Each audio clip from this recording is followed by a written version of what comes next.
গতকালকে ইজতেমা ময়দানে তাবলীগের দুই পক্ষের সংঘর্ষের ঘটনায় এখন পর্যন্ত আমাদের হাতে যতটুকু তথ্য আছে, এখন পর্যন্ত 3 জন নিহত এবং শতাধিক আহতের খবর পাওয়া গেছে।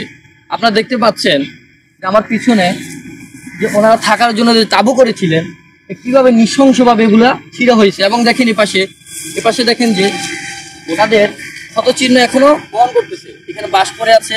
পুরো ইজতেমার মাঠ একদম তছনছ হয়ে গেছে, যেন একটা যুদ্ধক্ষেত্র পরিণত হয়েছে ইজতেমার মাঠ। এখন আপনারা দেখতে পাচ্ছেন চারপাশ একদম নীরব, জনমানবহীন। গতকালকে ঘটনার পর থেকে রাত থেকেই মুসল্লিরা ইজতেমার ময়দান ত্যাগ করতে শুরু করেছে এবং পরবর্তীতে ইজতেমার মাঠ পুরোপুরি দখলে নিয়েছে সেনাবাহিনী, পুলিশ, আনসার, বিজিবি সহ এবং অন্যান্য সশস্ত্র বাহিনীগুলো। আপনারা দেখতে পাচ্ছেন এখানে সামনেই আপনাদের ইজতেমার মূল গেট, এটা সম্পূর্ণ বন্ধ আছে এবং প্রতিটি গেটের সামনে পুলিশ থেকে শুরু করে বিভিন্ন বাহিনী অবস্থান করতেছে।